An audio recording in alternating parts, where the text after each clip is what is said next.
talking book for today is Promote Yourself, The New Rules for Career Success by Dan Schwabel.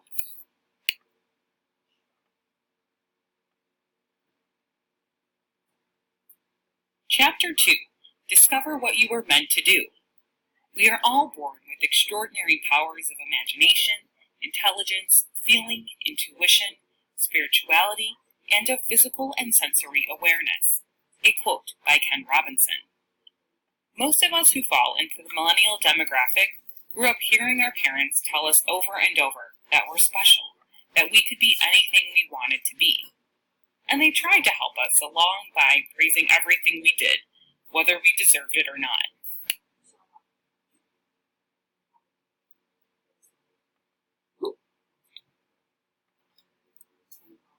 We got trophies for just about everything, win or lose.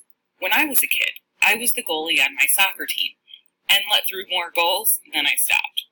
But I still got a closet full of trophies. I hate to break it to you, but as special as you are, life in the real world is a little more complicated than our parents made it out to be.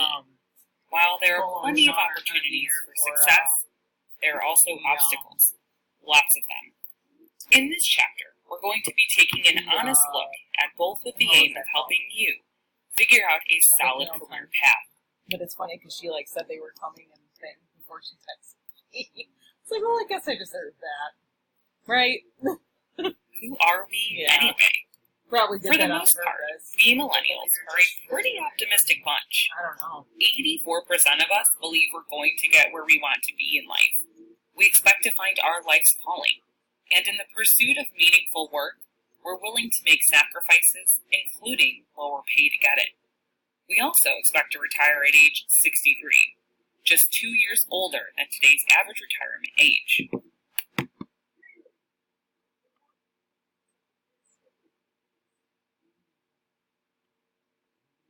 Unfortunately, it doesn't look like we're going to be able to get by on optimism alone. Thanks to a tough job market, student loan debt, low starting salaries, and a low savings rate, it's going to take us longer to reach adulthood than previous generations. We're getting married, buying our first homes, and having children later than our parents did. In my research with Payscale.com, we found that only 71% of millennials are living on their own after starting their career. Compare that with 88% of Gen X and 96% of boomers when they were our age. Put a little differently, 21.6 million of us were still living with our parents in 2012. That's a lot.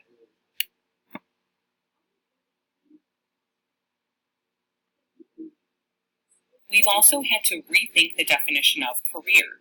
Back in 1980, young workers were 26 years old when they hit a median wage of $42,000 per year. The average millennial won't hit that benchmark until age 30. Fewer than a third of us are working in jobs that are related to our undergraduate college major, and only 62% are in jobs that even require a college degree at all. That means that the career you set out to create may not be the one you end up with. You'll have to accept that and adapt if you want to be successful.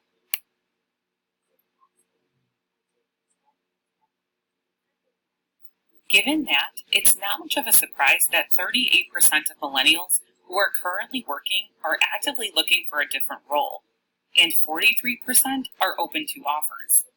Only 18% expect to stay with their current employer for the long term. This is both a generational trend as well as a global economic one. Millennials don't want to settle for a job they aren't passionate about, and workers see both financial and career development opportunities by moving around.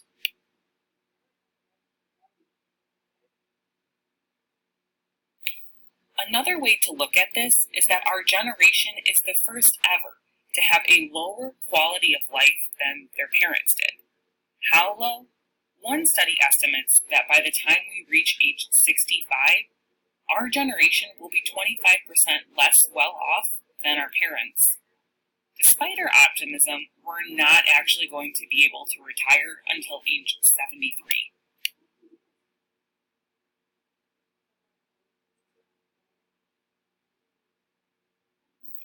So what does all this mean? On the most basic level, it means that we're going to need to be better at adapting to change. When it comes to the workplace, there's no promise of a greater tomorrow. The days of going to college, having a few good internships, graduating, and landing a nice job are long gone. These days, being special isn't enough. Neither are those trophies you got for just showing up. Companies are downsized, merged, or can disappear more quickly than ever before, as entire industries are now disrupted by new technologies no one had even thought of a few years or months before. And as mentioned above, what you study in college may not have anything to do with what you do in your career. So don't waste your time on regrets, if when looking back you chose the wrong major.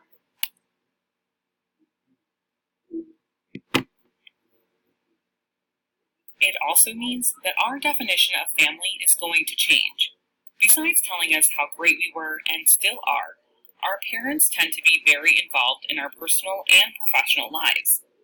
I'm sure you've seen stories, which sadly are true, about parents who call a college professor to complain about their child's grades, or about the 8% of college grads who actually bring their parents to job interviews.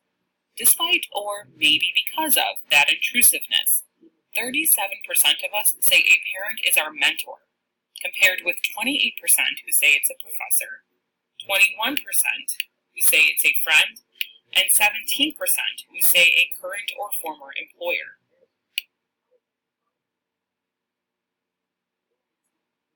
Perhaps because we've relied so much on our parents, we tend to look at the workplace as a kind of second home. 88% of us want a fun, social work environment. 71% want our coworkers to be a second family, with our manager as kind of work parent. It has also become much harder to separate what we do at work from our personal lives, because technology has made it hard to tell where one ends and the other begins. The problem here is that the workplace is not a place for parents, especially the biological kind.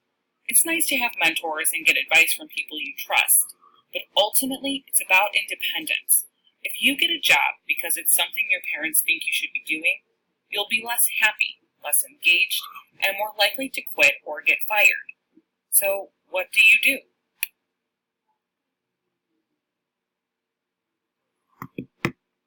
This completes part 1 of chapter 2. Thanks for listening.